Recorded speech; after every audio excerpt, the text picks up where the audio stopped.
दी छोड़ सतगुरु रामपाल जी परमेश्वर जी की जय हो।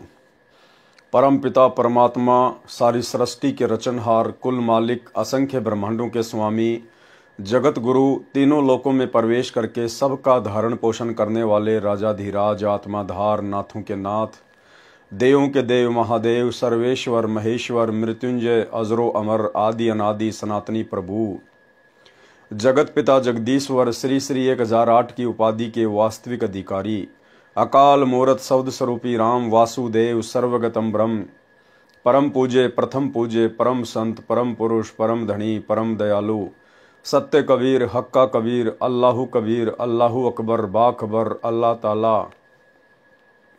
जगत के तारणहार, जगत के मुक्तिदाता, जगत के जगन्नाथ, हारे के सहारे, हिंदुओं के राम, मुसलमानों के अल्लाह, सिखों के वाहिगुरु, ईसाइयों के मसीह, दया के सागर दयानिधि, करुणा के सागर करुणानिधि, स्वयंभू परिभू, संकट मोचन, कष्ट हरण, मंगल करण, दुख भंजन, अविगत कबीर, निर्विकार निर्विषम परमात्मा, अलय अलेख सतगुरु, आदि अनादि सतगुरु, असली मर्यादा पुरुषोत्तम, असली राम, असली कृष्ण, असली घनश्याम, असली मुरारी, राजाओं के राजा, महाराजाओं के महाराजा, शहंशाहों के शहंशाह, सम्राटों के सम्राट, भगवानों के भगवान, अल्लाहों के अल्लाह, प्रभुओं के प्रभु, मसीहाओं के मसीह, सच्चे वाहेगुरु, बाबाओं के बाबा, पीरों के पीर, सेठों के सेठ, जगत सेठ, सावड़ सा सेठ, सर्वगुण संपन्न, अनंत कोटि कलाओं के स्वामी, अनंत कोटि ब्रह्मांडों के नायक, योगियों में महायोगी, ध्यानियों में महाध्यानी, सिद्धों में परम सिद्ध, ज्ञानियों में तत्व ज्ञानी, ब्रह्म ज्ञानी, महाज्ञानी, परम ज्ञानी, सर्वश्रेष्ठ ज्ञानी, विज्ञानी, युवा कबीर, समरथ कबीर, असंवाद, अमित ओजा, सच्चे रहनुमा, करीम अल्लाह, सुभान अल्लाह, दुनिया के अंतिम पैगंबर, 8 सितंबर 1951 से गांव धनाना, जिला सोनीपत, हरियाणा, भारतवर्ष की पावन भूमि पे प्रकट रियल कल की भगवान श्री नारायण साकार हरि श्री बाबा साहेब, गरीब निवाज, शब्द स्वरूपी राम, संत श्रोमणी सतगुरु रामपाल जी परमेश्वर जी के चरण कमल में साध संगति से जुड़े हुए देश विदेश से हम सभी सत्सेवक भाई बहनों का अनंत कोटि दंडवत प्रणाम। सत्साई भाई और बहनों, दया पूज्य गुरुदेव भगवान की, जिनके शुभ आशीर्वाद से, विशेष आशीर्वाद से आप और हम सभी सत्सेवक भाई बहन साध संगति से जुड़कर भक्ति मार्ग में निरंतर आगे की ओर बढ़ते जा रहे हैं। कलयुग की बिचली पीढ़ी में साध संगतियां बड़े ही सौभाग्य से नसीब होती हैं। परमेश्वर कहते हैं, सकल पदार्थ है जग माही, भाग बिना नर पावत नाही। सतगुरु के शरण में आने के बाद भी सतलोक आश्रमों से वर्तमान समय 2024 तक जुड़ी हुई उन लाखों करोड़ों आत्माओं का भाग्य इतना प्रबल नहीं है कि वे वर्तमान में साध संगतियों से जुड़ जाएं। आप और हम चंद आत्माओं के ऊपर परमेश्वर ने छप्पर फाड़ मेहर की है, छप्पर फाड़ रजा की है। आज हम निरंतर अध्यात्म की ऊंचाइयों को छू रहे हैं। आज आप और हमारा विश्वास, दृढ़ विश्वास पूज्य गुरुदेव भगवान के चरणों में दृढ़ता के साथ में टिका हुआ है। भाई और बहनों, ये रजा इसी प्रकार से गुरुदेव भगवान की आप और हम सभी के ऊपर बनी रहे, एकमात्र ये हमारी कामना पूज्य गुरुदेव जी से है। कबीर सागर के सरलार्थ के ऊपर वीडियो बनाने की श्रृंखला जारी है। इसी श्रृंखला में आज हमारा ये 23वें नंबर का वीडियो है। प्रत्येक वीडियो में परमेश्वर हमें भक्ति मार्ग से जुड़ी हुई नई नई जानकारियां उपलब्ध करवाते हैं। आज भी परमेश्वर हमें कई प्रकार की जानकारियां उपलब्ध करवाएंगे। साथ ही भक्ति मार्ग पे हमने किस प्रकार से सावधानियां बरतनी है, अपने गुरुदेव भगवान को पहचानने में गलती नहीं करनी है, गुरु के अलावा किसी अन्य में परमात्मा के दर्शन नहीं करने हैं, अन्यथा हम काल की सूक्ष्म चाल की भेंट चढ़ जाएंगे। तो आज कबीर सागर के सरलार्थ के पार्ट नंबर 23 में बिजली खां पठान की कथा के माध्यम से परमेश्वर हमें बहुत सारी शिक्षाएं देंगे। तो चलिए भाई और बहनों, शुरू करते हैं। कबीर सागर का सरलार्थ, पेज नंबर 201। बिजली खां पठान मगहर रियासत को शरण में लेना, यानी मगहर रियासत के नवाब थे बिजली खां पठान, जो दिल्ली के बादशाह सिकंदर लोदी के अधीन राज्य करते थे। उनको परमेश्वर ने किस प्रकार से अपनी शरण में लिया। एक बिजली खान पठान मगहर रियासत नवाब था। मगहर नगर के साथ से एक आमी नदी बहती थी। एक आमी नाम की नदी थी, वो मगहर रियासत के पास से बहा करती थी। वह भगवान शंकर जी के श्राप से सूख गई थी। भगवान शिव का दूसरा श्राप था कि जो मगहर में प्राण त्यागेगा वह गधे की योनि को प्राप्त करेगा, फिर नरक में जाएगा। जो काशी में मरेगा वह बैकुंठ में जाएगा। एक समय मगहर नगर के आसपास यानी मगहर रियासत में दुर्भिक्ष पड़ा, यानी भयंकर अकाल पड़ा। त्राही त्राही मच गई। सर्व जंतर मंतर पाठ हवन कर करा लिए, परंतु व्यर्थ रहा। मगहर नगर उत्तर प्रदेश में गोरखपुर गीता प्रेस वाला इससे 25 किलोमीटर दूर है। मगहर में हिंदू तथा मुसलमान आधे आधे हैं। किसी ने राजा को बताया कि काशी नगर में एक कबीर नाम के महात्मा बड़े सिद्ध पुरुष हैं, यदि वे आशीर्वाद दे दें तो वर्षा निश्चित रूप से हो जाएगी।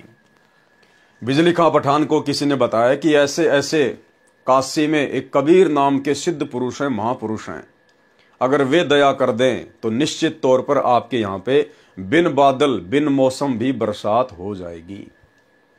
ठीक इसी प्रकार भाई और बहनों, जिस प्रकार भयंकर अकाल पड़ने के कारण बिजली खां पठान को, जो कि वहां का नवाब था, राजा था, हर प्रकार से अपने राज्य में सुख शांति के लिए प्रयत्न कर रहा था, प्रयास कर रहा था। अंत में किसी ने बताया कि ऐसे ऐसे एक महात्मा है कबीर नाम के, अगर वो दया बख्श दें तो आपके राज्य में पुनः बारिश हो सकती है।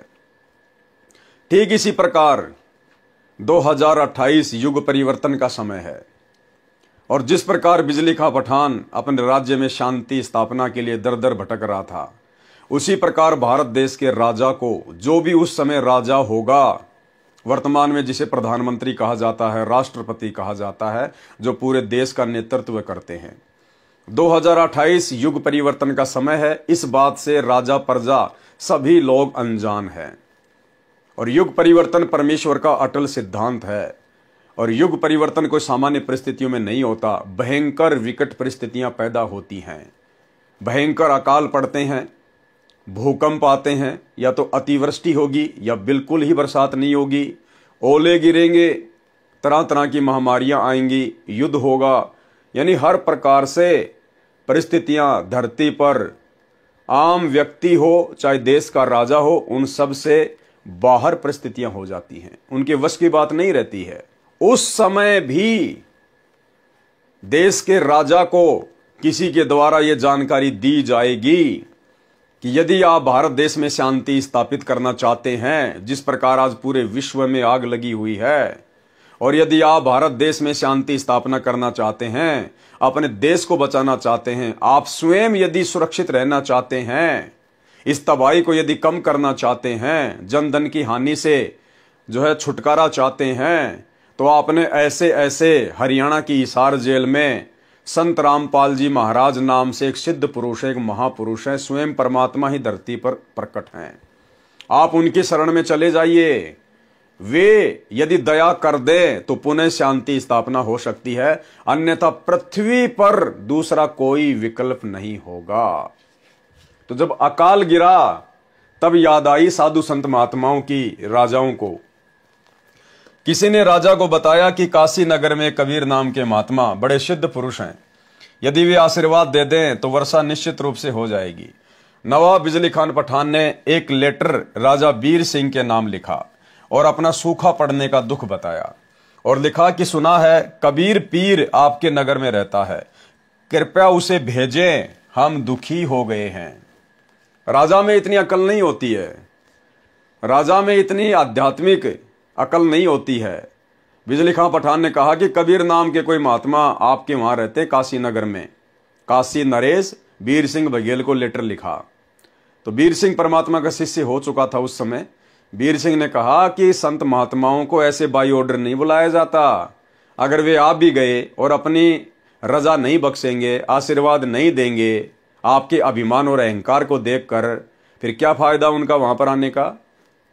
तो बिजली का पठान तुरंत समझ गया, उसकी मजबूरी भी थी, और खुद सैनिकों के साथ में कबीर परमेश्वर जी के पास गया। कृपया उसे भेजें, हम दुखी हो गए हैं। राजा बीर सिंह बघेल परमेश्वर कबीर जी का शिष्य हो चुका था, वह सब मर्यादा जानता था। बीर सिंह ने पत्र पढ़कर बिजली खां पठान को पत्र लिखा कि हे खान जी, साधु संतों को आदेश देकर नहीं बुलाया जाता, यदि आदेश से बुला भी लिया, उन्होंने आशीर्वाद नहीं दिया, फिर उस जाने और बुलाने का क्या औचित्य हुआ।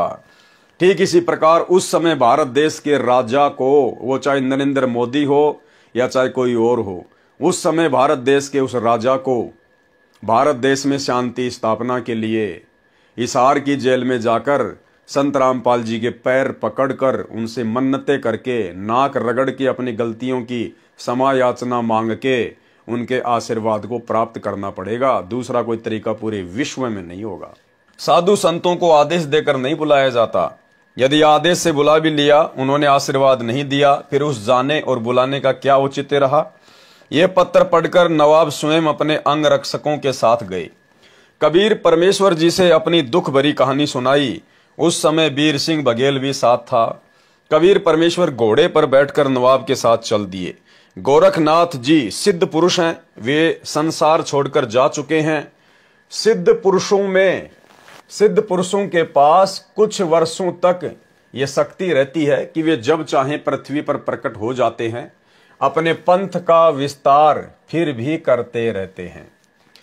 जब गोरखनाथ जी को इस बात का पता चला कि तेरी तप स्थली गोरखपुर के पास कोई संत वर्षा कराने के मकसद से आ रहा है, तो मगहर नगर से 1 मील अर्थात लगभग 1.5 किलोमीटर दूर एक सूखी जोड़ी यानी तालाब के पास वृक्ष के नीचे बैठ गया। कौन? गोरखनाथ।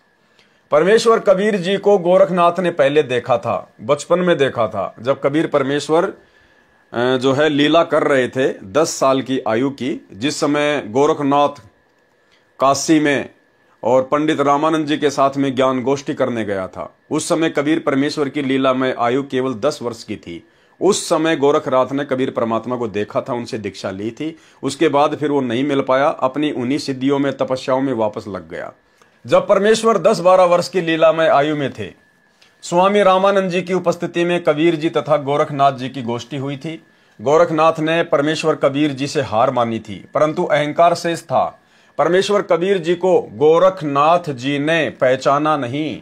उस दिन परमेश्वर ने गोरखनाथ जी को देखा और जाना कि गोरखनाथ किस मकसद से बैठे हैं। परमात्मा तो अंतर्यामी है, जानी जान है, वो तो तुरंत जान गए कि गोरखनाथ क्यों बैठा हुआ है। वो तो काशी नगर से चलने से पहले भी जानते थे कि गोरखनाथ आएगा वहां पर अपने अहंकार वश। परमेश्वर कबीर जी तो अंतर्यामी हैं, उनको समझते देर नहीं लगी। परमेश्वर घोड़ा रोककर नीचे उतरे और नवाब से कहा कि हे बिजली खान, आप काशी गए, ये देखो महात्मा जी बैठे हैं, ये तो जो चाहे सो कर सकते हैं, इनसे प्रार्थना करो। नवाब बिजली खान ने सिद्ध पुरुष से वर्षा कराने की प्रार्थना की। गोरखनाथ जी उठे और अपने त्रिशूल को उस छोटे जोड़ी के बीच में जमीन में गाड़ा और निकाल लिया। पानी का फवारा निकला, तलैया भरने के पश्चात रुक गया। कबीर जी ने कहा कि हे बिजली खान, बन गया काम, महात्मा का धन्यवाद करो। बिजली खान ने कहा कि हे महात्मा जी, इस जल से तो एक समय हमारे पशु भी तृप्त नहीं हो सकते, वर्षा कराने की कृपा करें। गोरखनाथ जी क्रोध से बोले कि इस क्षेत्र के व्यक्तियों के भाग्य में 2 साल तक बारिश होने का संयोग नहीं है, पाप कर्म बढ़ा है, बारिश कैसे हो सकती है। यदि किसी में शक्ति है तो वर्षा करा के दिखा दे। उस समय गोरखनाथ जी कबीर जी पर व्यंग कर रहे थे। कबीर जी ने नवाब तथा साथ आए सैनिकों तथा गांव से आए व्यक्ति जो नवाब को देखकर उसी तलैया पर चले गए थे, सबको कहा मैं यहां बैठकर परमात्मा में धुन लगाता हूं। लीला की परमात्मा ने, उनको कहां धुन लगानी थी, वे तो स्वयं ही परमेश्वर हैं। मैं यहां बैठकर परमात्मा में धुन लगाता हूं, आप घर को जाओ। यदि परमेश्वर ने सुन ली तो आधे घंटे में बरसात हो जाएगी। यह कहकर परमेश्वर कबीर जी गोरखनाथ की तलैया से 200 फीट की दूरी पर बैठ गए। नवाब तथा प्रजा कैसे गांव जा सकती थी, उनके पैर नहीं चल रहे थे। 10 मिनट के अंदर ही जोर की घटा उठी, मूसलाधार वर्षा हुई, सब सरोवर भर गए, खेतों में पानी पानी हो गया। ये लीला देखकर बिजली खान पठान कबीर जी को प्रार्थना करके गांव ले गए। स्वयं नाम लिया, पूरे नगर के हिंदू तथा मुसलमानों ने दीक्षा ली। उस समय संतान की बहुत कमी होती थी। एक मुसलमान के घर कोई संतान नहीं थी। उम्र लगभग 70 वर्ष थी। पति पत्नी ने कबीर परमात्मा से रो रो कर पुत्र की मांग की। परमेश्वर जी ने आशीर्वाद दिया कि 10वें महीने पुत्र हो जाएगा। ऐसा ही हुआ। वर्तमान में उस व्यक्ति के परिवार का एक पूरा मोहल्ला यानी पूरी कॉलोनी बसी हुई है। उसका नाम मोहल्ला कबीर करम है। कबीर करम का अर्थ है कबीर कृपया ये दास मगर में, यानी गुरुदेव भगवान कह रहे हैं कि ये दास मगर में संगत को वह पवित्र यादगार दिखाने गया था। 3 बार वहां जाने का सौभाग्य प्राप्त हुआ। वहां के नागरिक कहते हैं कि परमेश्वर कबीर जी की कृपा से नगरी सुख से बस रही है। यहाँ हिंदू मुसलमान लगभग आधे आधे हैं। कभी भी धर्म के नाम पर आपस में झगड़ा नहीं हुआ है। देश के अन्य शहरों में कई बार हिंसा होती है, परंतु हमारे गांव में भाईचारा कायम रहा। क्यों? परमेश्वर के आशीर्वाद से। उस समय के लोग डरने वाले थे, साधु संतों की इज्जत करते थे। और वर्तमान में क्या हो रहा है? वर्तमान में क्या हो रहा है? सतगुरु रामपाल जी की संगत में 2 पार्ट हो गए। एक पार्ट जिसे सतलोक आश्रमों के नाम से जाना जाता है, दूसरा पार्ट जो ज्ञान आधार से भक्ति कर रहा है साध संगति के नाम से जाना जाता है। और आज सतलोक आश्रम नाम से वो पार्ट जो अज्ञान आधार से भक्ति कर रहा है, दिखावे की भक्ति कर रहा है, बाकी सारे कुकर्म कर रहा है, कोई मर्यादा नहीं निभा पा रहा है और जबरदस्ती साध संगत वालों के साथ में लड़ाई झगड़ा करते हैं, मुकदमेबाजी करते हैं, मारपीट करते हैं। सोचिए भाई और बहनों, 650 साल पहले परमात्मा ने आशीर्वाद दिया था और आज तक वहां पर हिंदू मुसलमानों का आपस में झगड़ा नहीं है। लेकिन वर्तमान में सतगुरु रामपाल जी के परिवार वाले, सोचिए इनके कितने बिगड़े हुए संस्कार हैं। अपने ही गुरु भाई बहनों के साथ में लड़ाई झगड़ा करते हैं, मारपीट करते हैं, मुकदमेबाजी करते हैं सत्सेवकों के साथ में। ये शर्म की बात है, डूब के मरने की बात है ये। यहां हिंदू मुसलमान लगभग आधे आधे हैं। कभी भी धर्म के नाम पर आपस में झगड़ा नहीं हुआ। देश के अन्य शहरों में कई बार हिंसा होती थी, परंतु हमारे गांव में भाईचारा कायम रहा। और सतगुरु रामपाल जी के परिवार वाले, ये कोऑर्डिनेटर, ये क्यों लड़ाई झगड़ा करते हैं हम सत्सेवकों के साथ में? ये भक्ति को लेकर लड़ाई झगड़ा नहीं करते, क्योंकि इन लोगों को भक्ति की टेंशन नहीं है। भक्ति चाहे कोई इनसे अच्छी करे या इनसे नीची करे, इनको भक्ति से कोई लेना देना नहीं है। ये लड़ाई झगड़ा केवल इस डर के कारण करते हैं कि संगत को लूटने का जो कॉन्ट्रैक्ट इस काल से हमने ले रखा है, गुरुदेव के परिवार वालों ने, इन कोऑर्डिनेटरों ने, इनको डर है कि ये कॉन्ट्रैक्ट कहीं ये साथ संगत वाले ना ले लें, कहीं हमारे हाथ से संगत ना निकल जाए, कहीं हमारे हाथ से ये दान धर्म ज्योति पाठ का पैसा ना चला जाए। इनको फिक्र केवल माया की है, पैसे की है। अपने स्वार्थ के कारण ये उलझे हुए हैं। लेकिन इनको इस बात का नहीं पता कि हम सतगुरु रामपाल जी परमेश्वर जी के शिष्य हैं, उनके सत्सेवक बच्चे हैं।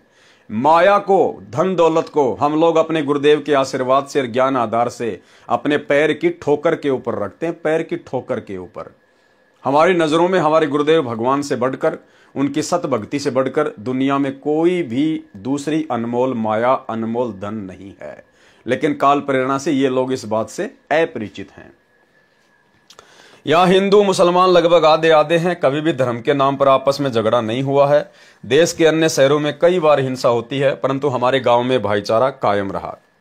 नाम भक्ति की कमाई करना अनिवार्य है। अब गुरुदेव भगवान हमें क्या समझा रहे हैं, इस कथा के माध्यम से परमेश्वर हमें क्या शिक्षा देंगे? नाम भक्ति की कमाई करना अनिवार्य है।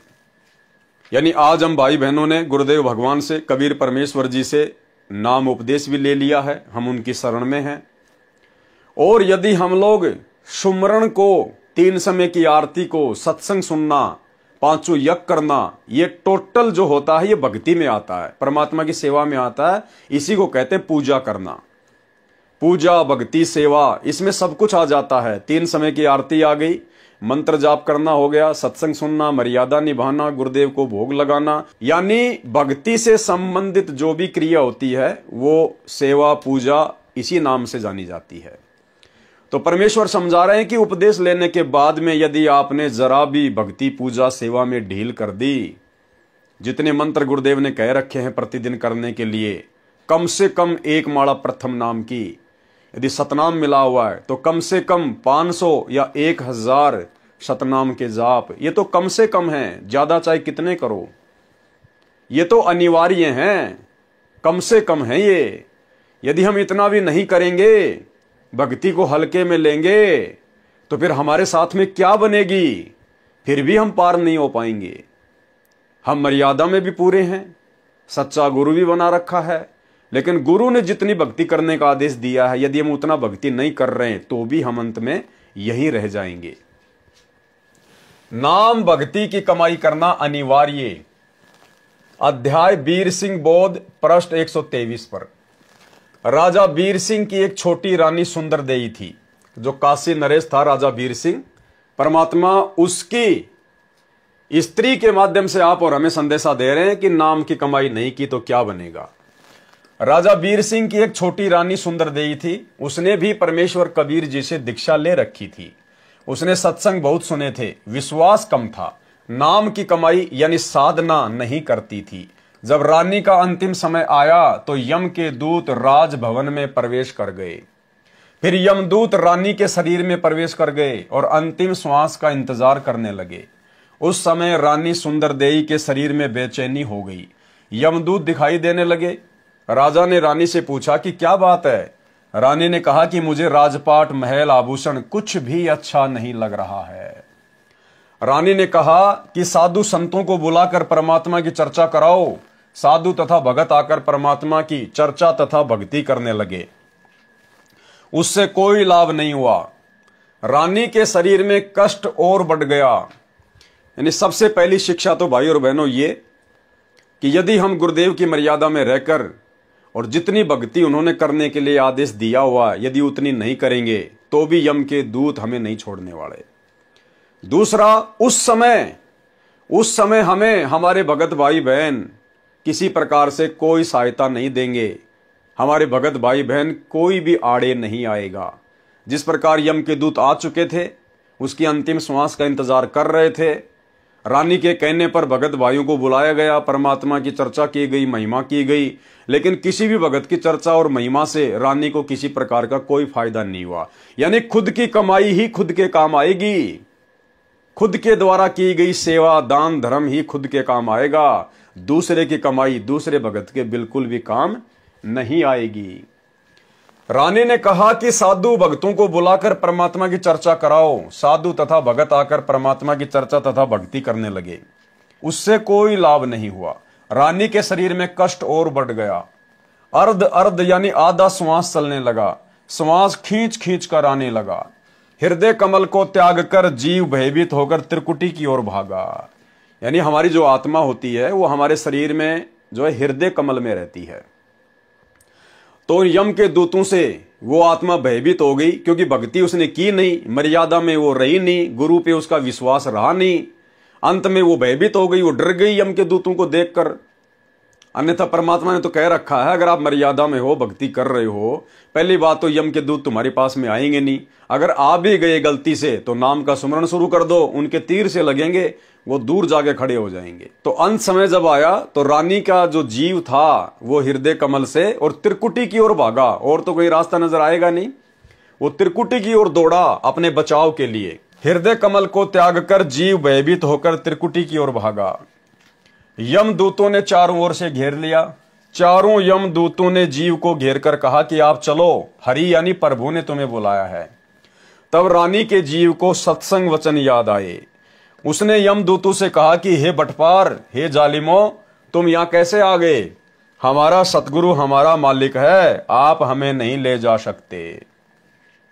रानी को तुरंत वो सत्संग याद आ गए। उसी समय परमात्मा भी याद आ गया, उनके वचन भी याद आ गए कि हाँ, गुरुजी जो बात कहा करते थे ना कि यम के दूत आएंगे और वो गला दबा दबा के जीव निकालते हैं, तड़प तड़प कर जीव मरता है। फिर रानी ने हकीकत में देख लिया सूक्ष्म शरीर में कि भाई जो गुरुजी कहा करते थे बिल्कुल वैसा ही हो रहा है। और उस समय गुरुजी ने यह भी कहा था कि अगर ऐसी नौबत आ जाए तो अपने गुरु को याद करना, या आपके गुरुजी ने जो मंत्र दे रखा है वो सुमरण शुरू कर देना और कोई प्रयत्न मत करना। हे माँ, हे पिताजी, अरे बचाओ रे बचाओ रे। अगर ऐसा करना शुरू कर दिया और सुमरण नहीं किया या अपने गुरुदेव को याद नहीं किया, और गुरुदेव को याद करने का तरीका भी यही है, सुमरण, क्योंकि परमात्मा शब्द रूप है। और जब हम शब्द का उच्चारण करेंगे, उस मंत्र का जाप हम करेंगे तो हम सतगुरु को ही याद करते हैं। हम हैं सबद सबद हम माही, हमसे भिन्न और कछु नहीं। तो गुरुदेव ने हमें जो मंत्र दे दिया, जो सुमरण दे दिया, उसका जाप करना, अपने गुरुदेव को ही याद करना है, उन्हीं का चिंतन मनन होता है वो। तो रानी ने अपने गुरुदेव को याद किया, सारी बातें उसको याद आ गई। उसने यमदूतों से कहा कि हे बटपार, हे जालिमो, तुम यहां कैसे आ गए? हमारा सतगुरु हमारा मालिक है, आप हमें नहीं ले जा सकते। मेरे सतगुरु धनी ने मुझे नाम दिया है, मेरे गुरुजी आएंगे तो मैं जाऊंगी। ये बात सुनकर यम के दूत बोले कि यदि आपका कोई धनी है तो उसको बुलाओ, नहीं तो हमारे साथ परमात्मा के दरबार में चलो। जीव ने कहा कि धरनी आकाश से नगर नियारा, तहां निवाजे धनी हमारा। रानी ने क्या कहा कि इस पृथ्वी और आकाश से न्यारा है वो देश सतलोक, जहां पर हमारा खसम रहता है, हमारा धनी रहता है। ये भी कमजोरी है भाई और बहनों, ध्यान रखना। यदि आप और हमारे साथ में ऐसी नौबत आन पड़े, किसी भी कारण से, हो सकता है परमात्मा हमारी परीक्षा भी ले ले, क्योंकि परमेश्वर हर प्रकार से हमें चेक करेगा। कई बार शोपन के माध्यम से भी चेक करेंगे, या शरीर जब छूटेगा उस समय परमात्मा शब्द रूप में हमारे साथ में रहेंगे, दिखाई नहीं देंगे लेकिन रहेंगे हमारे आसपास में। तो उस समय हो सकता है यम के दूत आ जाएं, परमात्मा यम के दूतों का रूप बना ले आप और हमारी परीक्षा लेने के लिए कि हमारे अंदर कितनी दृढ़ता आई है, हम ऊपर की यात्रा करने के लायक हैं या नहीं है। तो यदि यम के दूत आ भी जाएं तो हमने उनसे डरना नहीं है, भयभीत नहीं होना है, क्योंकि गुरुदेव ने हमें विधि बता रखी है। हमने उसी समय अपना सुमरण चालू रखना है, सुमरण। इसीलिए तो परमात्मा ने श्वास का सुमरण दिया है। इस श्वास के सुमरण को आप 24 घंटे चालू रख सकते हो, 24 घंटे। यदि हम श्वास का सुमरण करते करते, सतनाम का जाप करते करते सो जाते हैं तो भी सूक्ष्म शरीर में वो सुमरण ऑटोमेटिक चलता रहता है। तो परमेश्वर ने बताया कि आपने उस समय सुमरण करना है, जो भी आपको मंत्र मिला हुआ है। अगर आपका शरीर यदि प्रथम नाम लेने के बाद छूट गया तो उस समय प्रथम नाम का जाप करना है। सतनाम है तो सतनाम का, सार नाम है तो सार नाम का, सार शब्द है फिर तो कहना ही क्या। तो उनके तीर से लगेंगे, भाले से लगेंगे, वो तुम्हारे निकट नहीं आ सकते। और यदि सुमरण भी याद ना हो तो अपने माता पिता को मत पुकारना, किसी रिश्तेदार को मत पुकारना, रोड़े मत लग जाना, इधर उधर भागने मत लग जाना। हे बंदी छोड़, हे बंदी छोड़, हे गुरुदेव भगवान, हे परमात्मा, हे परमेश्वर, कम से कम यही बोलने लग जाए हम, क्योंकि ये हमारे गुरुदेव भगवान के उपमात्मक नाम है, ये उन्हीं को संबोधित करने के नाम है। जय बंदी छोड़, हे परमात्मा, हे परमेश्वर, हे गुरुदेव भगवान, हे कबीर परमात्मा, हे मेरे पूज्य गुरुदेव, तो ये उन्हीं को पुकारने के नाम है। ये एक ऑप्शन है। सबसे पहले तो मंत्र जाप ही है। अगर वो किसी कारण से याद ना हो, ज्यादा भयभीत हो जाए, तो फिर ये परमात्मा के उपमात्मक जो नाम है, उनके शक्ति बोधक जो नाम है, फिर हमने इनको पुकारना है। अपने माता पिता या भाई बंधु रिश्तेदारों को पुकारने से अच्छा है परमेश्वर के उपमात्मक नामों को पुकारें। अगम शब्द जब वाखे नाऊं, तब यम जीव के निकट नहीं आऊं। तो हमने ये गलती बिल्कुल नहीं करनी है। उस रानी ने क्या कहा? उस रानी ने कहा कि धरती और आकाश से न्यारा जो देश है, वहां पे हमारे परमात्मा बैठे हैं, हमारा सतगुरु बैठा है। तो ये गलती हमने नहीं करनी। हमने वहां का रेफरेंस नहीं देना। हमने तो सीधा सीधा कहना है कि परम पूज्य सतगुरु रामपाल जी परमेश्वर, सारी सृष्टि के मालिक मेरे पूज्य गुरुदेव है, मेरा पिता है। और भाई आपका और हमारा तो कोई अकाउंट ही नहीं है, कोई हिसाब किताब नहीं है। लगता है यमराज ने गलती से भेज दिया, धोखे से आ गए तुम। आपका और हमारा कोई हिसाब किताब नहीं है। अगर वो कहें कि भाई आप अपने धनी को बुलाओ, आप अपने गुरु को बुलाओ, कौन है तुम्हारा गुरु, तो उसी समय अपना सुमरण कर देना है कि हे परमपिता परमेश्वर, हे पूज्य गुरुदेव भगवान, हे परमेश्वर, यदि आपकी मर्जी हो परमात्मा, तो आप जी इन यमदूतों को दर्शन देने की कृपया करें।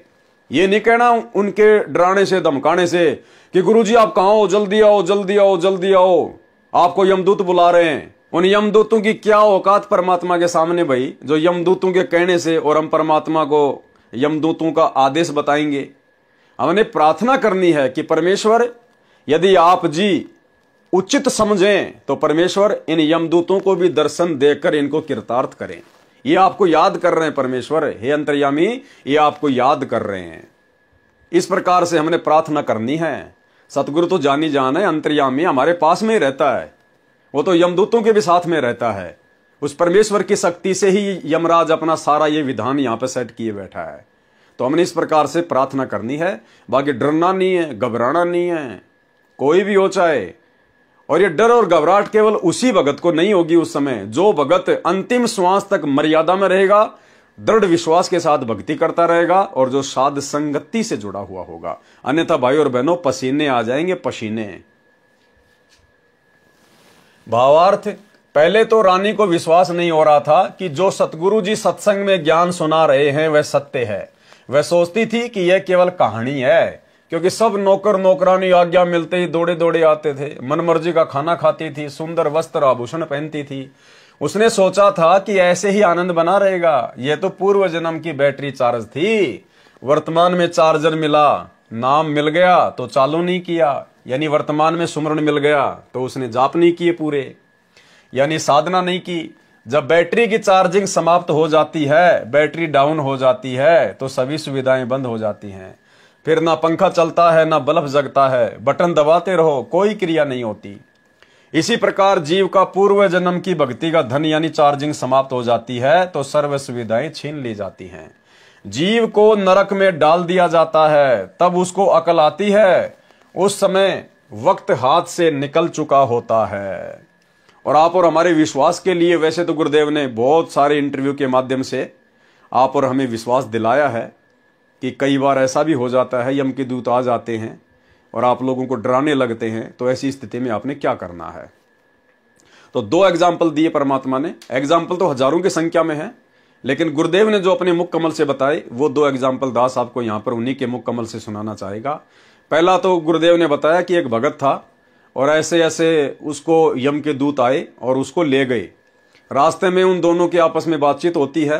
वो कहता है कि भाई तुम हमें नहीं ले जा सकते, हमने तो नाम ले रखा है कबीर भगवान से, यानी नाम तो लिया था सतगुरु रामपाल जी का, लेकिन गुरुदेव भगवान अपने आप को छुपाते हुए कबीर जी को ही महत्व देते हैं। बाद में वो यमदूत थोड़ा विचार करने लगे, भाई इतने कॉन्फिडेंस से कैसे बोल रहा है ये, हमारे सामने तो लोगों की बोलती बंद हो जाती है।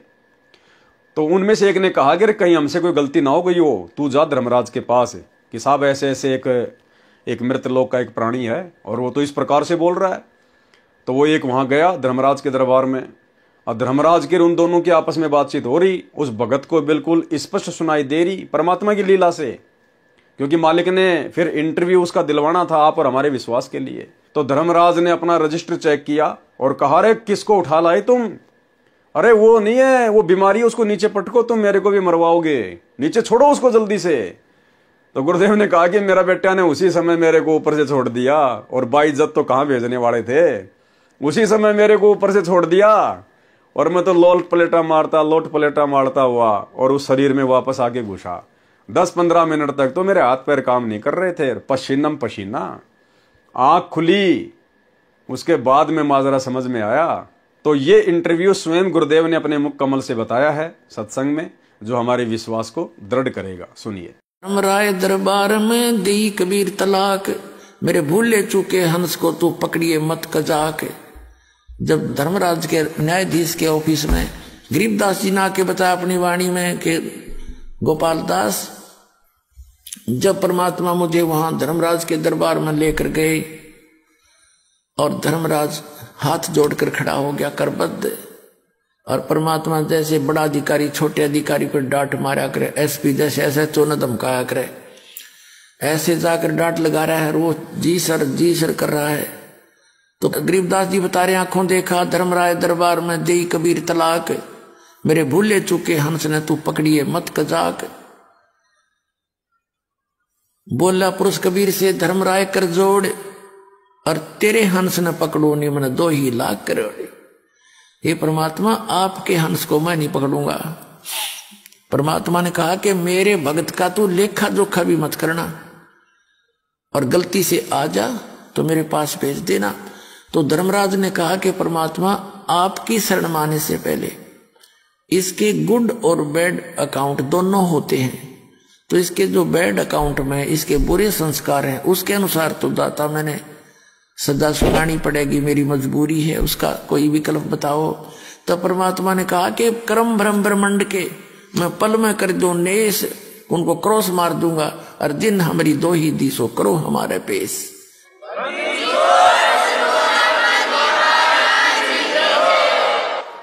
कि जिसने मेरा नाम ले रखा है और मेरा जिक्र कर दिया, मैं तो कबीर साहब का भगत हूं, परमात्मा का शिष्य हूं, उनका भगत हूं, तो खबरदार उसका अकाउंट नहीं लेना, हमारे पेश कर देना।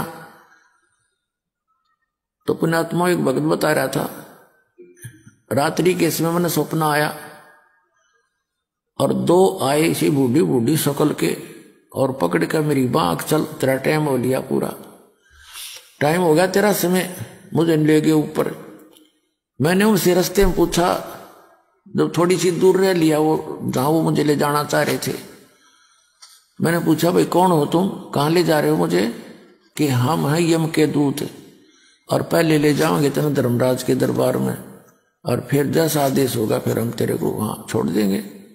ने बोला यम के दूत और महाराज थारा के मेड़ भाई, तुम तो मुझे ले जा नहीं सकते, तो तुम्हें पता है मैं कबीर साहब का भगत हूं, ऐसे नाम ले रखा है मैंने, मैं कबीर परमात्मा का बच्चा हूं, तुम नहीं ले जा सकते मुझे। वो बोला चाल चाल सीधा था ना, तो न घट देंगे बात। ने बोला मैं गुट्टान के साथ छुटान लग गया, वो छोड़ने के दोनों खूब खुचम खुचा हो गया हम तीनों जने। तो वो तगड़े थे, मेरा भी कई मार गए, मुझे खड़ा कर लिया। तो वो फिर डर गई इस बात, तब इतना कॉन्फिडेंस से जो कह रहा है कि गड़बड़ हो जा, थारे दूध चूक लागी हो। एक ने कहने लगा तू इसके पास खड़ा रहा, मैं पहले अंदर जाके वेरीफाई कराया हूं। तो उसने जाके कहता मैंने न सोने दूर थे, वो तो मालिक की लीला थी, अंदर बतलाते। उसने कहा जी ऐसे ऐसे एक व्यक्ति लाए हैं जो आपका आदेश था। वो तो नो कहे मैं कबीर साहब का भगत हूं, तो मुझे ले जा नहीं सकते। ये बात कर दे, उसने फट दे वो फाइल खोल ली उसकी। ने बोला निकम्मे यू नहीं है, वो दूसरा है इससे नाम का, और पटको इसे मरवाओगे मुन्ने भी।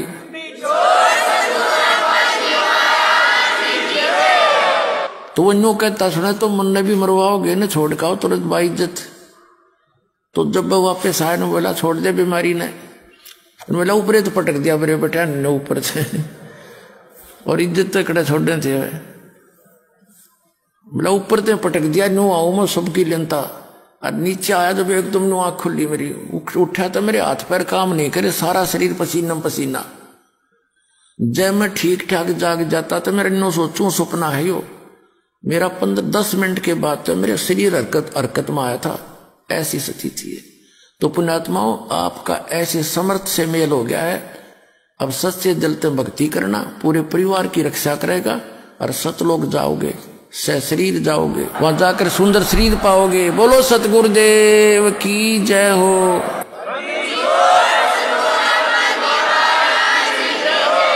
इसके अलावा भाइयों और बहनों, सन 2010 या 11 की घटना है, और वर्तमान में हिसार जेल से जो विशेष संदेश आ रहे हैं उनमें गुरुदेव भगवान ने जिक्र किया है सन 2010 या 11 की घटना का, कि एक भगत था, वो सत्संग में आने लगा, पीछे से उसकी जो भगतमती थी जिसने नाम नहीं ले रखा था, वो उसको दुखी करती थी, परेशान करती थी सत्संग के नाम पर। तो जैसे ही वो भगत अपने घर से सत्संग के लिए निकला, पीछे से उसका फोन आ गया कि कहाँ हो, बच्चा बीमार हो गया है, जल्दी आओ। भगत ने कहा कि मैं तो जा रहा हूं सत्संग में, घर पर पैसे रखे हुए हैं, हॉस्पिटल बराबर में है, बच्चे को दिखा ले। ये कहकर उसने फोन ही बंद कर दिया और सत्संग सुना। दूसरे दिन जैसे उसने फोन खोला, तुरंत उसकी भक्तमती का फोन आया, कहा कि कहाँ हो? बोला सत्संग में हूं। फिर उसने बहुत सारी बातें बताई कि आज तो चमत्कार हो गया है, आपके गुरुजी कैसे हैं, लंबे लंबे हैं, सर में सफेद बाल हैं, सफेद कपड़े पहनते हैं। भगत ने सोचा कि भाई आज ये क्या भाषा बोल रही है, क्यों पूछ रही है। तो गुरुदेव ने बताया कि उस लड़के ने अपनी माँ को बताया कि जिस समय हॉस्पिटल में था मैं, और ऐसे ऐसे यम के दूत आए और मुझे ले जा रहे थे पकड़ के शरीर से निकाल के, और उस समय ऐसे ऐसे एक लंबी लंबी हाइट का सफेद सफेद बाल वाला सफेद कुर्ते पजामे पहना हुआ एक बाबा आया, एक आदमी आया, और उसने झटका मारकर यम के दूतों से मेरा हाथ छुड़ाया। अब उसके बाद वो भगत भी रोने लग गया, उसकी भी आंखों में आंसू आ गए। कुछ दिनों बाद में उसके बाल बच्चों ने भी गुरुदेव से उपदेश ले लिया। तो भाई और बहनों, गुरुदेव अपने मुख कमल से ये इंटरव्यू बता रहे हैं, वर्तमान में ही हिसार जेल से जो ऑडियो आ रही है उनमें गुरुदेव कह रहे हैं कि इस दास ने उनको झटका दे के छुड़वाया। वो बच्चा बता रहा अपनी माँ को, आप और हमारे विश्वास के लिए कि कबीर परमात्मा स्वयं सतगुरु रामपाल जी ही हैं, कोई और नहीं है। सुनिए। नुकता ये भी होता है, जैसे एक भक्त ने बताया था कि मैंने नाम लिए 2-4 महीने हुए थे, घरवाली को पता लग चुका था, रोज थोड़ी बहुत खवा सुनी हो ही जाती थी। एक दिन मैं सत्संग में आने लग रहा था, रास्ते में फोन आया, 10-11 की बात है, कि इकलौता बेटा बीमार हो गया बहुत सख्त, कहा हो, जल्दी आओ। मैंने कहा वैसे तुम्हारे पास है, हॉस्पिटल बिल्कुल साथ है, वहां दिखा लो, डॉक्टर ने इलाज करना, पैसे शुरू है, मैं जा रहा हूँ सत्संग। बस वो लगी उल्टे सुलटी बात सुनाने, मैंने फोन काट दिया, मैं आ गया पास में, मैंने फोन ना बंद रखा। अगले दिन फोन खोला, उसी टाइम फोन आया कि लड़का ठीक हो गया, तो पीछे चमत्कार हो गया, डॉक्टर भी हैरान है, ये हो कैसे बेहतर हो। तो राहत की सांस ली।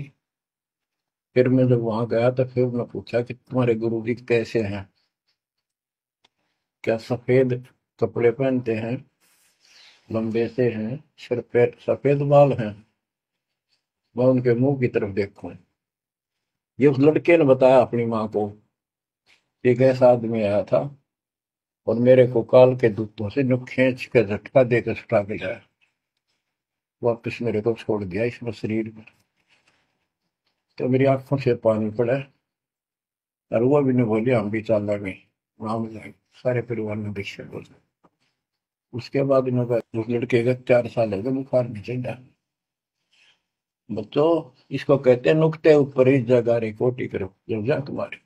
तो भाई और बहनों, इसी प्रकार यदि आप और हमारे साथ भी ये शरीर छोड़ने के बाद में बन जाए किसी भी कारण से, चाहे हमारी भक्ति कम हो या चाहे परमात्मा हमारी परीक्षा लेते हो, हर स्थिति में हमने निडरता के साथ में, क्योंकि निडरता आएगी भक्ति की शक्ति से, मर्यादाओं में रहने से, और एक दिन ये सब में आ जाएगी जो अंत तक इस परमात्मा के दरबार में पड़े रहेंगे।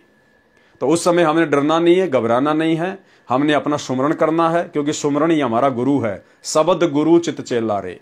उसके बाद आगे का काम पूज्य गुरुदेव भगवान का है। तब उसको अकल आती है। उस समय वक्त हाथ से निकल चुका होता है, केवल पश्चाताप और रोना शेष रह जाता है। रानी सुंदरदेवी ने सत्संग सुन रखा था, पूर्ण सतगुरु से दीक्षा ले रखी थी, नाम की कमाई नहीं की थी। दीक्षा लेने के बाद भी भक्ति पूरी नहीं कर पाई, नाम की कमाई पूरी नहीं कर पाई, पूरा विश्वास अपने गुरुदेव पर, उनके वचनों पर, सत्संगों पर नहीं कर पाई। वह गुरुद्रोही नहीं हुई थी, गुरु निंदा भी नहीं किया करती थी। रानी ने सतगुरु को याद किया कि हे सतगुरु, हे मेरे धनी, मेरे को यमदूतों ने घेर रखा है, मुझ दासी को छुड़ाओ। मैंने आपकी दीक्षा ले रखी है, आज मुझे पता चला कि ऐसी आपत्ति में न पति न पत्नी न बेटा बेटी भाई बहन राजा प्रजा कोई सहायता नहीं करता। गुरुदेव हमें शिक्षा दे रहे हैं उस रानी के माध्यम से कि उस समय, आज तुम जिन राजनेताओं की चापलूसी कर रहे हो, कभी कांग्रेस को वोट डाल रहे हो, कभी बीजेपी को वोट डाल रहे हो, कभी क्या कर रहे हो, कभी गांव वालों को खुश करने के लिए स्टेडियम बना रहे हो, हॉस्पिटल खोल रहे हो, गांव वालों के लिए एम्बुलेंस चला रहे हो, बसें चला रहे हो, रोडे बना रहे हो। उस समय में राजा प्रजा भी काम नहीं आएगी, केवल सतगुरु काम आएगा, सतगुरु। तो आप और हमें गुरुदेव शिक्षा दे रहे हैं कि अपने गुरुजी के प्रति पूर्णतया समर्पित रहो, इन राजनेताओं की, चंद नेताओं की चापलूसी ना करो, दुनिया को खुश करने का प्रयास मत करो, ये दुनिया अंत समय में काम नहीं आएगी, सतगुरु काम आएगा। सतगुरु को प्रसन्न करने वाली भक्ति क्रिया करो, और सतगुरु इन आडंबरों से, पाखंडों से प्रसन्न नहीं होता, सतगुरु मर्यादित भक्ति से प्रसन्न होता है। आज मुझे पता चला कि ऐसी आपत्ति में न पति न पत्नी न बेटा बेटी न भाई बहन न राजा प्रजा कोई सहायक नहीं होता। रानी के जीव ने हृदय से सतगुरु को पुकारा, तुरंत सतगुरु कबीर जी वहां उपस्थित हुए, तुरंत सतगुरु रामपाल जी परमेश्वर वहां पर उपस्थित हो जाते हैं, क्योंकि ये परमात्मा आत्मा के अंग संग ही रहता है शब्द रूप में। रानी ने दौड़कर सतगुरुदेव जी के चरण लिए। उसी समय यमदूत भागकर हरि यानी धर्मराज के पास गए और बताया कि उसका सतगुरु आया, तो वहां पर प्रकाश हो गया। जीव ने सत्य सुकृत नाम जपा था। यमदूतों ने क्या बताया कि उस जीव ने सत्य सुकृत नाम जपा था। लेकिन भाई और बहनों, उसने सत्य सुकृत जाप नहीं जपा, क्योंकि वो तो अपने सतगुरु को याद कर रही थी। हे सतगुरु, हे सतगुरु, हे गुरुजी, हे धनी। नाम तो भूल चुकी थी वो, नाम तो वो जपती नहीं थी, नाम तो उसकी जुबान पे था ही नहीं। वो तो यमदूतों को परमात्मा ने सत सुकृत नाम सुनाया, ताकि वो यमदूत जब धर्मराज को जाकर बताएं तो धर्मराज समझ जाए कि हां भाई, अगर सत सुकृत नाम जपा था तो उसका गुरु कौन होगा। उसको इतना ही याद था, इस कारण से उसको यमदूतों से छुड़वाया तथा पुनः जीवन बढ़ाया। तब रानी ने दिल से भक्ति की, फिर सतगुरु कबीर जी ने पुनः सतनाम सारनाम दिया, उसकी कमाई की। क्योंकि भाई और बहनों, वो सत सुकृत जपेगी कहां से, क्योंकि परमात्मा ने तो बीच बीच के 5 मंत्र दिए थे उस समय 650 साल पहले। ये कंप्लीट नाम तो किसी को दिया ही नहीं। जो सत सुकृत शब्द प्रथम मंत्र के शुरुआती मंत्र में आता है, तो वो नाम तो उस समय किसी को परमेश्वर ने दिया ही नहीं था, केवल बीच बीच के 5 मंत्र दिया करते थे। तो रानी कहां से सत सुकृत जाप करती।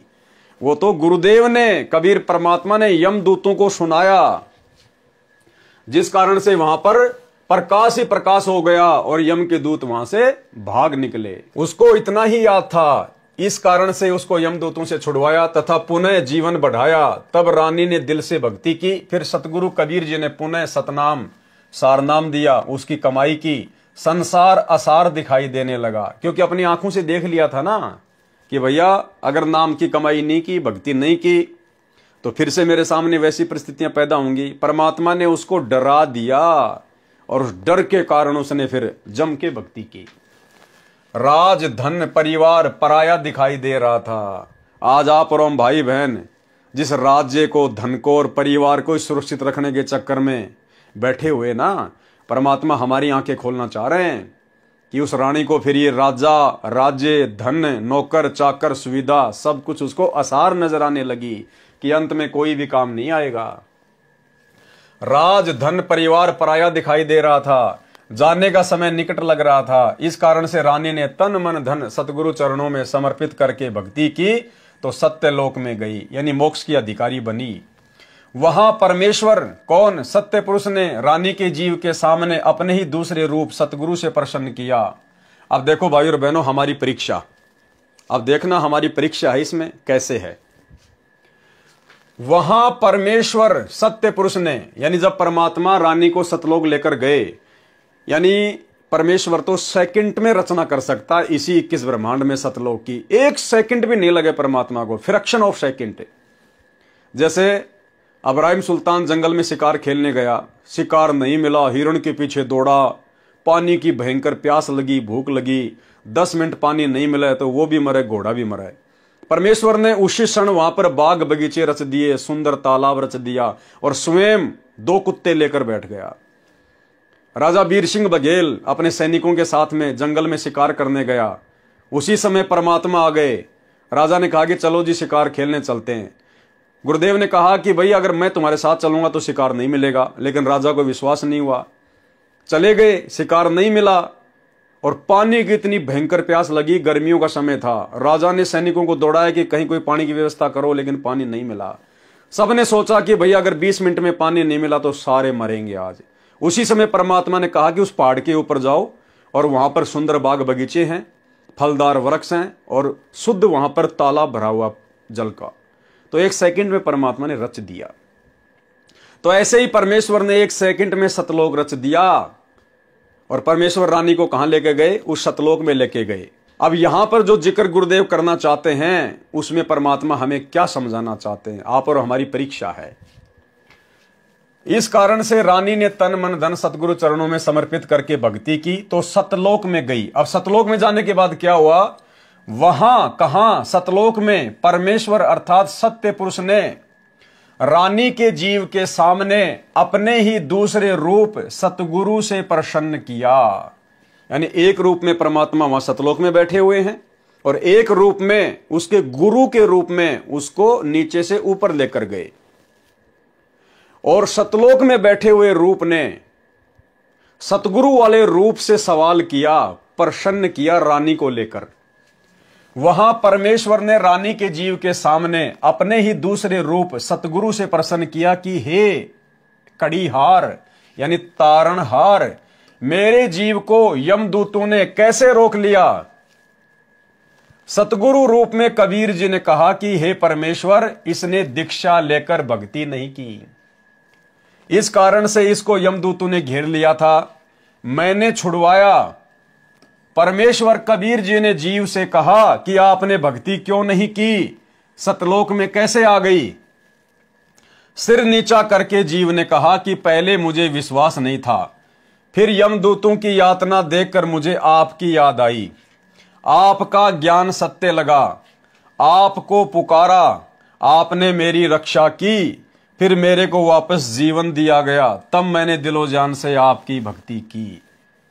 भाइयों और बहनों, यदि ये परीक्षा आप और हमारी हो जाए, आज इस कलयुग की पिछली पीढ़ी में गुरु और गोविंद का जो भेद था, जो ज्ञान आधार से गुरुदेव ने समाप्त कर दिया है कि गुरु और गोविंद दो नहीं भाई, जब तक दो समझोगे दो जग में जाई। अगर इस प्रकार की परीक्षा गुरुदेव आप और हमारी ले लें, हमें सतलोक लेकर जाएं या यहीं पर सतलोक की रचना कर दें और हमें लेकर जाएं नीचे से सतगुरु रामपाल जी अपने रूप में, और वहां हमने देखा कि सिंहासन लगा हुआ है, कोई और कबीर परमात्मा बैठा हुआ है, तो हमने उस परमेश्वर को महत्व नहीं देना है। धोखा खा जाएंगे उसी समय, फैल हो जाएंगे उसी समय। हमारा गुरु ही परमेश्वर है, गुरु ही सत्य पुरुष है। हमने उस सिंहासन वाले के किसी भी सवाल का कोई जवाब नहीं देना, केवल अपने गुरुदेव भगवान के आगे हाथ जोड़ने, उन्हीं से अर्ज करनी है, उन्हीं से प्रार्थना करनी है। यह हमारी परीक्षा होगी और त्रिकुटी पर भी परमात्मा हमारी इस प्रकार से परीक्षा लेंगे। एक सत्संग में गुरुदेव ने हमें क्या समझाया कि गुरु गोविंद दोनों खड़े काके लागू पाए, बलिहारी गुरु अपना जिन गोविंद दियो बताए।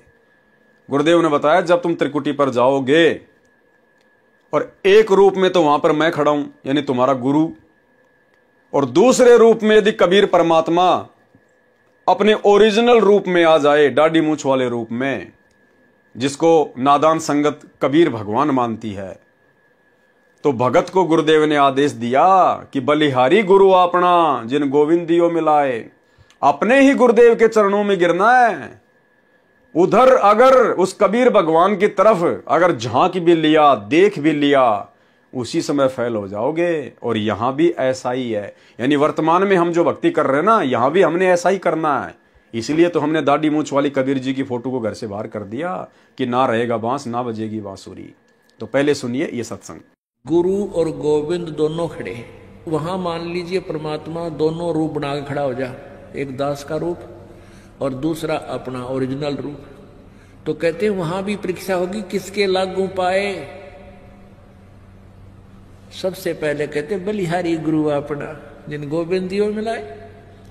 अपने गुरु जी के ही चरणों में गिरना, वहां पर परमात्मा की तरफ अगर झांक भी लिया उधर साथ होगी तो वो रिजेक्ट करेंगे आपको। यहां भी ऐसा ही होगा। अपने गुरु जी के ही चरणों में गिरना, वहां पर परमात्मा की तरफ अगर झांक भी लिया उधर साथ होगी तो वो रिजेक्ट करेंगे आपको। यहां भी ऐसा ही होगा। अपने गुरु जी के ही चरणों में गिरना, वहां पर परमात्मा की तरफ अगर झांक भी लिया उधर साथ होगी तो वो रिजेक्ट करेंगे आपको। यहां भी ऐसा ही होगा। तो वहां गुरु जी के ही चरणों में समर्पित होना है तो भगवान प्रसन्न। तो भाई और बहनों, आपके समझ में आ गया होगा, ये रानी की परीक्षा थी।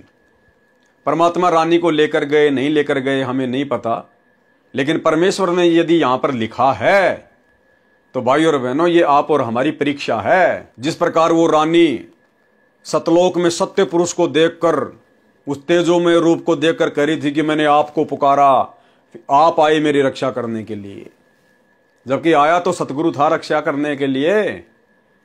लेकिन वहां पर रानी ने देखा कि ये है भगवान। जिस प्रकार हर किसी ने धोखा खाया, धर्मदास जी ने धोखा खाया, नानक जी ने धोखा खाया, दादू जी ने धोखा खाया, मलुकदास जी ने धोखा खाया, गीसा संत जी ने धोखा खाया। जिनको भी परमात्मा सतलोक लेकर गए नीचे से सतगुरु रूप में, जिंदा महात्मा के रूप में, और वहां जैसे ही उन्होंने देखा कि सिंहासन पर तेजोमय परमात्मा बैठा है और नीचे से गया हुआ सतगुरु जिंदा महात्मा उस तेजोमय रूप के ऊपर चवर करने लगता है। जीव की परीक्षा होती है। तो सबने यही सोचा कि भगवान तो ये है और ये जिंदा बाबा जो मुझे नीचे से ऊपर लाया है ये तो इसका नौकर है। लेकिन कुछ ही समय बाद में वो सत्य पुरुष वहां से खड़ा होता है और सतगुरु रामपाल जी सिंहासन पर बैठ जाते हैं और कुछ ही देर में फिर वो दाढ़ी मूंछ वाला तेजोमय शरीर संत रामपाल जी के शरीर में समा जाता है। अकेले सतगुरु रामपाल जी सिंहासन पर रह जाते हैं। फिर उनकी आंखें खुलती हैं कि भाई ये नौकर नाकर नहीं है, ये तो खुद ही सत्य पुरुष है, तो लीला कर रहे हैं नीचे। तो आप और हम भगत भाई बहनों ने, भाई और बहनों, भले हम सतलोक में क्यों ना पहुंच जाएं, भले हम ओरिजिनल सतलोक में ही क्यों ना चले जाएं, यदि वहां पर सिंहासन पर हमें हमारे पूज्य गुरुदेव भगवान दिखाई ना दें, हमने जाते दंडवत नहीं मार देनी है। कहीं को दाढ़ी मूंछ वाला बैठा और हमने मार दी वहां पे जाके दंडवते। हाँ, यदि हमें यह आभास हो गया वहां पर कि मेरे ही गुरु का रूप सामने है, मेरे ही गुरुदेव भगवान अपने दूसरे रूप में तेजोमय रूप में यहां पर बैठे हुए हैं, और जब तक हमारे गुरुदेव भगवान या तो उस तेजोमय रूप में ना समा जाएं या वो तेजोमय रूप हमारे गुरुदेव में ना समा जाए, तब तक हमने दंडवत नहीं करना है। जब तक एक रूप ना रह जाए, एक रूप, तब तक हमने दंडवत नहीं करना। चाहे वो कितना तेजोमय रूप है और गुरुजी हमारे पास में खड़े, हमने सामने जाके दंडवत नहीं मारनी, उसके फेल हो जाएंगे। हमें क्या पता वो सतलोक है क्या है, क्या पता परमात्मा यहीं पर हमारी परीक्षा ले रहे हैं। तो हमने केवल अपने गुरुजी के प्रति समर्पित रहना है हर हाल में, चाहे परिस्थितियां कैसी भी क्यों ना हो। आपको पुकारा, आपने मेरी रक्षा की, फिर मेरे को वापस जीवन दिया, तब मैंने दिलो जान से आपकी भक्ति की। पूर्ण दीक्षा प्राप्त करके आपकी ही कृपा से और गुरुजी के सहयोग से, देखो क्या कह रही है रानी, कि मैंने पूर्ण भक्ति करके आपकी कृपा से और गुरुजी के सहयोग से, आपकी कृपा और गुरुजी का सहयोग, यानी भगवान तो मान रही है सामने वाले को और सतगुरु को केवल अपना गुरु मान रही है, कि आपकी कृपा से और गुरुजी के सहयोग से। तो उसने तो दो मान लिए ना। और मालिक कहते हैं गुरु और गोविंद दो नहीं भाई, जब तक दो समझोगे दो जग में जाई। और वो रानी फिर कई बार दो जग में गई, क्योंकि उस समय तो मोक्ष होना नहीं था। 650 साल पहले तो वर्तमान की पिछली पीढ़ी में मोक्ष होना था। तो मनुष्य जन्म तो प्राप्त किए होंगे 2, 4, 5, 10, हर बार माँ के पेट में आई, नरक तो भोगना पड़ा ना। तो मालिक का वचन मिथ्या नहीं है। तो जो गलती उस रानी ने की, आप और हमने सतगुरु को लेकर वो गलती नहीं करनी है। क्या कहा रानी ने, कि पूर्ण दीक्षा प्राप्त करके आपकी कृपा से, वो सतलोक में बैठे हुए तेजोमय रूप वाले को कह रही है कि आपकी तो कृपा से और गुरु जी के सहयोग से, यानी उसने दो मान रखे थे, गुरु अलग और परमात्मा अलग, मैं यहां आपके चरणों में पहुंच पाई हूं। सत्यलोक में जाकर भगत अन्य भक्तों के पास भेज दिया जाता है।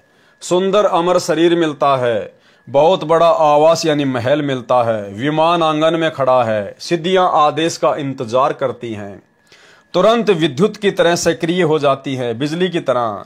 जैसे बिजली का बटन स्विच दबाते ही बिजली से चलने वाला यंत्र तुरंत कार्य करने लगता है, ऐसे वहां पर वचन का बटन स्विच है। जो वस्तु चाहिए बोलिए, वस्तु पदार्थ आपके पास उपस्थित होगा। जैसे भोजन खाने की इच्छा होते ही आपके भोजन स्थल पर गतिविधि प्रारंभ हो जाएगी, थाली गिलास रखे जाएंगे। कुछ देर में खाने की इच्छा बनी तो सिद्धि से उठकर रसोई में रखे जाएंगे, मिनट पश्चात इच्छा हुई तो भी उसी समय व्यवस्था हो जाएगी। घूमने की इच्छा हुई तो विमान में गतिविधि महसूस होगी, विमान के निकट जाते ही द्वार खुल जाएगा, विमान स्टार्ट हो जाएगा। यानी भाई और बहनों, इस आत्मा को चाहत है उन सुखों की, भले ही किसी को ज्ञान है या नहीं है, भले कोई वर्तमान में सच्चे गुरु की शरण में है या नहीं है, लेकिन आत्मा को रह रहकर उन सुखों की याद आती है। और यहाँ के इंसान जो बड़े बड़े वैज्ञानिक हैं, ये लोग यही प्रयास करते हैं कि कुछ ना करें और सब कुछ ऑटोमेटिक हो जाए। जैसे आजकल हम लोग बड़े बड़े मॉल में जाते हैं और जैसे हम लोग उसके मेन गेट पे जाएंगे तो बड़ा सा शीशे का गेट लगा होता है, और जैसे ही हम उसकी 1 या 2 फुट की दूरी पर होंगे ऑटोमेटिक वो शीशे के गेट खुल जाएंगे, हम अंदर चले जाएंगे, ऑटोमेटिक वो बंद हो जाएंगे। तो ये आत्मा को याद है आज भी कि सतलोक में ऐसा ही होता था। वहां पर कोई भी काम हाथ से नहीं करना पड़ता था, केवल मन में सोचना पड़ता था। उसी समय परमेश्वर की शक्ति से सिद्धियां ऑटोमेटिक सारा काम कर दिया करती थी। तो आज भी इंसान को उन सुखों की चाहत है, वो आत्मा उनके अंदर प्रेरणा करती है। इसीलिए वैज्ञानिकों ने एसी बना दी, हीटर बना दिया, एरोप्लेन बना दिया, पता नहीं लिफ्टें वगैरह बना दी कि हमको सीढ़ी से चल के ना जाना पड़े, लिफ्ट वगैरह बना दी, दुनिया भर के रॉकेट बना दिए, विमान बना दिए, हर प्रकार की सुविधा जुटाने में इंसान लगा हुआ है। लेकिन इनमें वो आनंद नहीं है। वो आनंद तो सतलोक में ही जाकर मिलेगा। मिनट पश्चात इच्छा हुई तो भी उसी समय व्यवस्था हो जाएगी। घूमने की इच्छा हुई तो विमान में गतिविधि महसूस होगी। अब देखो, पहले गाड़ियां आती थी, गेयर वार लगाते थे, किलिच विलिच होती थी, बड़ा जोर लगता था, हैंडल भी ऐसा ही होता था। आजकल देखो पावर स्टीयरिंग आ गए, उंगली के इशारे से गाड़ियां चलती हैं, बिना गियर की ऑटोमेटिक गाड़ियां आ गई। तो बताओ कितनी सुविधा हो गई। और भी अच्छी सुविधा उपलब्ध हो, इसके इंतजाम में दिन रात वैज्ञानिक रिसर्च करते रहते हैं कि अब ऐसी कार आएगी जो बिना ड्राइवर के चलेगी। बस अपने घर का नक्शा डालो, जहां भी जाना है वहां की लोकेशन डालो, कार तुम्हें ऑटोमेटिक लेके जाएगी, चाहे सोते हुए जाना। तो भाई वो असली आनंद तो सतलोक में आएगा। यहां वाली तो न जाने कहां पर भिड़ा के मार देंगी, कोई भरोसा नहीं है। विमान के निकट जाते ही द्वार खुल जाएगा, विमान स्टार्ट हो जाएगा। जहां जिस द्वीप में जाने की इच्छा होगी, विचार करने पर विमान उसी ओर उड़ चलेगा। इच्छा करते ही ताजे ताजे फल पेड़ों से तोड़कर लाकर आपके समक्ष रख दिए जाएंगे। सतलोक की नकल ये काललोक है। इसी तरह स्त्री पुरुष परिवार है। अब भाई और बहनों, आगे हम जो पढ़ने वाले हैं ना, अब आगे हम जो पढ़ने वाले हैं, ये हमने बहुत ही ध्यान से पढ़ना है, क्योंकि दास के तो समझ में आ नहीं पाई ये बात। दास ने लगभग 2-3 साल पहले भी इसको देखा था, लेकिन उस समय भी मेरी समझ में नहीं आई। और वर्तमान में ये वीडियो बना रहा हूं, इससे पहले भी मैंने 4-5 बार इसको खूब पढ़ा, सोचा, लेकिन मेरी समझ में नहीं आई ये बात। अब ये बात जो आगे हम पढ़ेंगे, हो सकता है ये लाइनें गुरुदेव भगवान ने आप और हमारी परीक्षा के लिए लिखी हैं, कि इन बातों को हम ऐसा का ऐसा ही स्वीकार करते हैं, या गुरुदेव के सत्संगों से मेल करके हम लोग विचार विमर्श करते हैं, कुछ चिंतन मनन भी करते हैं। तो हो सकता है गुरुदेव ने आप और हमारी परीक्षा के लिए ये कुछ लाइनें कबीर सागर के सरलार्थ में लिखी हैं, क्योंकि इन लाइनों में लिखा है कि सतलोक में 90% संतान उत्पत्ति मैथुन क्रिया से होती है, और 10% बच्चे केवल शब्द से पैदा किए जाते हैं, और 90% मैथुन क्रिया से, जैसे हम यहां पर शारीरिक भोग विलास करके बच्चे पैदा करते हैं। तो ये बात आप और हमारे तो गले बिल्कुल भी नहीं उतर सकती, क्योंकि सतलोक में तो भोग विलास है ही नहीं, वहां तो मैथुन क्रिया का कोई लेना देना ही नहीं है। और गुरुदेव ने कहा कि वहां तो 90% संतान उत्पत्ति मैथुन क्रिया से होती है, और 10% केवल शब्द से संतान उत्पत्ति होती है। तो यहां पर हो सकता है गुरुदेव हमारी परीक्षा ले रहे हैं। इसी तरह स्त्री पुरुष परिवार हैं। सत्यलोक में 2 तरह से संतानों की उत्पत्ति होती है। कहां की बात कर रहे हैं गुरुदेव? सतलोक की बात कर रहे हैं। सतलोक में 2 तरह से संतानों की उत्पत्ति होती है, शब्द से तथा मैथुन से। यह हमारी परीक्षा है भाई और बहनों, कि हम इन बातों को ज्यों का त्यों स्वीकार कर लेते हैं, या इस प्रकार के शब्द आते ही गुरुदेव के ज्ञान आधार से हमारी खोपड़ी में कोई हलचल पैदा होती है। अब सतलोक में और मैथुन का क्या काम? अगर सतलोक में 2 प्रकार से संतान उत्पत्ति होती है, शब्द से भी और भोग विलास करके मैथुन क्रिया से भी, तो फिर भाई परमात्मा ने दुर्गा और काल को 21 ब्रह्मांडों के साथ में 16 संकोश की दूरी पर भेजने की जरूरत क्या थी? सतलोक के जिस हिस्से में मैथुन से बच्चे उत्पन्न होते थे, वो कुक्रम यदि सतलोक में पहले से ही हो रहा था, तो काल और दुर्गा को परमात्मा वहीं पर सेट कर देते, यहां भेजने की जरूरत ही नहीं थी। परमेश्वर को फिर यह कहने की जरूरत ही नहीं पड़ती कि भाई इस सतलोक में ऐसा कुक्रम करने की यदि कोई सोचता भी है, मैथुन क्रिया करने की, वो यहां पर रह नहीं पाता। अगर मैथुन क्रिया सतलोक में थी या है, तो भाई फिर काल को वहीं पे परमात्मा भेज देते, क्योंकि और भी तो बहुत सारे लोग वहां पर मैथुन क्रिया से बच्चे पैदा जो है वो कर ही रहे थे। तो ये आप और हमारी सीधी सीधी परीक्षा है कि इस पॉइंट को पढ़कर हम क्या रिएक्शन देते हैं। सत्यलोक में दो तरह से संतान की उत्पत्ति होती है, शब्द से तथा मैथुन से। वह हंस पर निर्भर करता है, यानी भगत के ऊपर निर्भर करता है कि वो भोग विलास करके बच्चे पैदा करना चाहता है या शब्द से बच्चे पैदा करना चाहता है। अब भाई और बहनों, सतलोक में परमेश्वर ने बताया कि सतलोक में तो नूरी शरीर है, वहां तो हाड़ मांस का शरीर है ही नहीं, ये 5 तत्व का शरीर है ही नहीं। आप चाहे कितना ही वहां पर अमृत भोजन करो, वहां पर लैट्रिन नहीं आती। कितना ही आप जी वहां पे दूध दही पियो, पानी पियो, आपको पेशाब नहीं आती, क्योंकि हमारे शरीर में 5 तत्व से बना हाड़ मांस लार ये नहीं है। तो भला फिर जब मैथुन से बच्चे उत्पन्न किए जाते हैं सतलोक में, तो मैथुन क्रिया से तो फिर वीर्यपात भी होगा, शुक्राणु से बच्चे पैदा होंगे। तो जब शरीर के अंदर पेशाब ही बाहर नहीं आता है, तो भला फिर भाई वीर्य कहां से बाहर आएगा, फिर वो पदार्थ कहां से शरीर के बाहर निकलेगा, जब शरीर वैसा है ही नहीं वहां पर।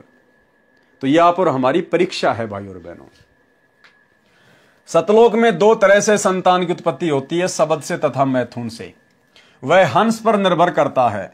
वचन से संतान उत्पत्ति वाला क्षेत्र सतगुरु के सिंहासन के चारों ओर है। नर नारी से परिवार वाला क्षेत्र उसके बाद में है। वचन से संतान उत्पन्न करने वाले केवल नर ही उत्पन्न करते हैं। सत्यलोक में वृद्ध अवस्था नहीं है। नर नारी वाले क्षेत्र में लड़के तथा लड़कियां दोनों उत्पन्न करते हैं, विवाह करते हैं केवल वचन से। जो बच्चे उत्पन्न होते हैं वे काल लोक से मुक्त होकर गए जीव जन्म लेते हैं, फिर कभी नहीं मरते, न बूढ़े होते हैं। जो सतलोक में मुक्त होकर जाते हैं उनको सर्वप्रथम सत्य पुरुष जी के दर्शन कराए जाते हैं। यानी जो आत्मा इस पृथ्वी लोक से मुक्त होकर जाती है, सबसे पहले उनको परमेश्वर के दर्शन करवाए जाते हैं। ठीक है जी। उस समय उसका वही स्वरूप रहता है जैसा पृथ्वी से आता है। यानी पृथ्वी से यदि कोई बूढ़ा गया तो उसका वही वहां पर स्वरूप रहेगा। यदि कोई जवान गया है तो जवान जैसा ही उसका रूप रहेगा। अब आगे एक बात और है, वो मेरे बिल्कुल समझ में नहीं आ रही। चलो ऊपर वाली तो गुरुदेव के ज्ञान आधार से हम लोगों ने निष्कर्ष निकाल लिया कि भाई सतलोक में मैथुन क्रिया नहीं है। हो सकता है परमात्मा ने हमारी जो है वो परीक्षा के लिए यहां पर ऐसा लिखा है। लेकिन अब जो नीचे हम पढ़ेंगे वो तो भाई और बहनों मेरे बिल्कुल भी समझ से बाहर की बात है। आप में से अगर किसी के समझ में आ जाए तो भाई और बहनों आप जी बता देना। अन्यथा अगर गुरुदेव की परीक्षा होती, अगर ये शब्द यहां पर गुरुदेव की अगर परीक्षा होती तो जरूर परमात्मा हमें इतनी बुद्धि देते कि हम उसको समझ पाते। लेकिन यहां पर भाई और बहनों मुझे या तो ये मिलावट लगती है या फिर इस कबीर सागर को प्रिंट करवाते समय ये गड़बड़ हुई है। नहीं, गुरुदेव ने अगर कोई बात लिखी है तो हमारे समझ में जरूर आनी चाहिए। परंतु वरद नीचे से गया, परंतु यदि कोई बूढ़ा व्यक्ति नीचे से गया कहां सतलोक, तो वहां सत्य पुरुष के सामने उसी अवस्था व स्वरूप में जाता है। क्या कहा जा रहा है? यदि नीचे से कोई बूढ़ा आदमी मोक्ष प्राप्त करके गया सतलोक में तो सत्य पुरुष के सामने उसी अवस्था व स्वरूप में जाता है। यानी बूढ़ा आदमी बूढ़े आदमी वाली ही रूप में स्वरूप में वहां पर जाएगा सत्य पुरुष के सामने। क्लियर हो गया? उसका प्रकाश 16 सूर्यों के प्रकाश जितना हो जाता है। ठीक है।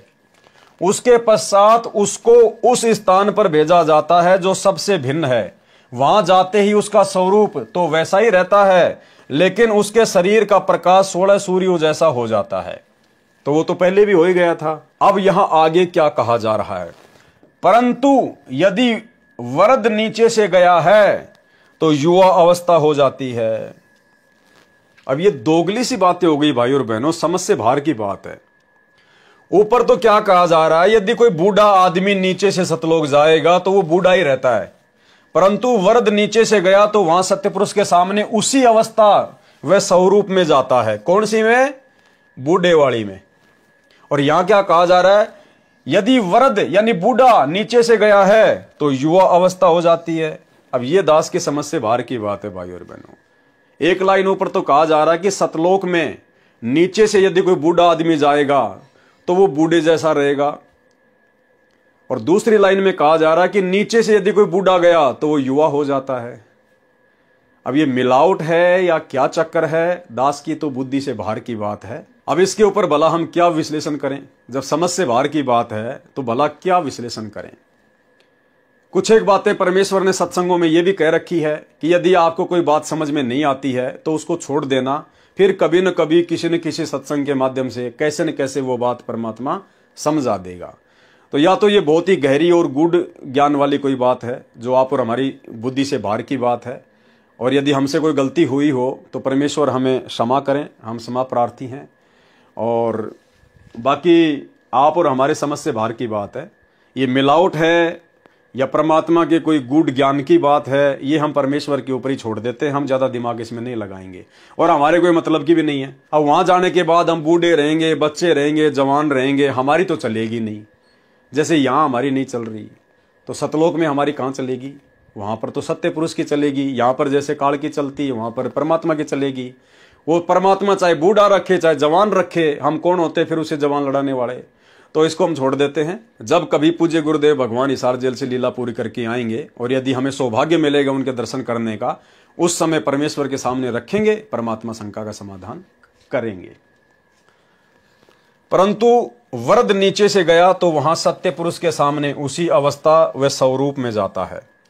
उसका प्रकाश 16 सूर्यों के प्रकाश जितना हो जाता है। उसके पश्चात उसको उस स्थान पर भेजा जाता है जो सबसे भिन्न है।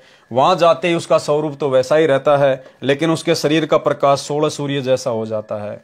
अब शरीर का प्रकाश पहले भी 16 सूर्य जैसा और वहां जाने के बाद भी 16 सूर्य जैसा हो जाता है, तो वो तो पहले ही था। अब यहां लिखा जा रहा है कि जब ऊपर जाता है तो बूढ़ा जो है बूढ़ा ही रहता है, और यहां लिखा जा रहा है कि बूढ़ा ऊपर जाता है तो वो जवान हो जाता है। परंतु यदि वृद्ध नीचे से गया है तो युवावस्था में हो जाती है।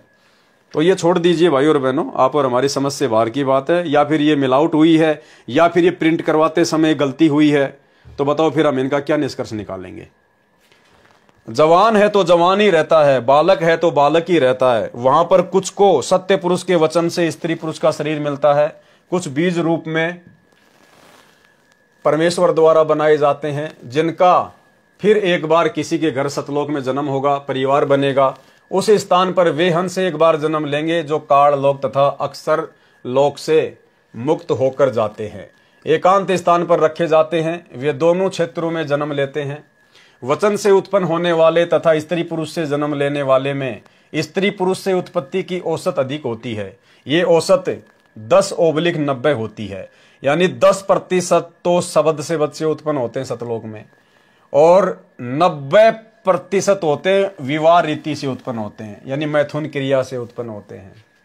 तो ये तो भाई और बहनों बिल्कुल भी स्वीकार्य बात नहीं है, क्योंकि हमारे गुरुदेव भगवान ने, सतगुरु रामपाल जी परमेश्वर ने अपने 30 वर्षों के आध्यात्मिक कैरियर में उन्होंने हजारों की संख्या में सत्संग किए हैं, बार बार सृष्टि रचना सुनाई है। परमात्मा ने कभी भी इस बात का जिक्र नहीं किया कि सतलोक में मैथुन क्रिया से बच्चे उत्पन्न होते हैं।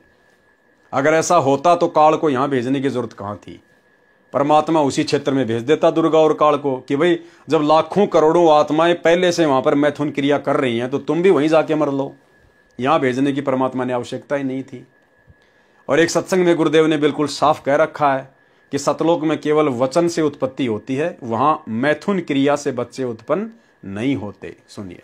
तो सतलोक में आके सतपुरुष ने एक कमल के फूल पर, कमल का फूल बिना पानी के वैसे अपनी शक्ति से ऐसे बनाया, उसके ऊपर सफेद कमल के फूल पर स्वयं सतपुरुष आकार में आ गया।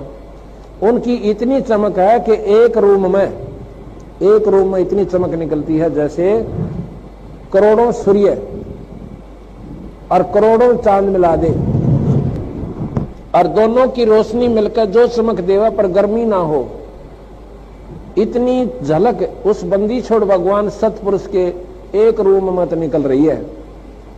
इतना उनका तेजोमय शरीर है। तो सतपुरुष ने अपने, कहते हैं, 17 शब्द उच्चारण किए, वहां सतलोक की सृष्टि रची।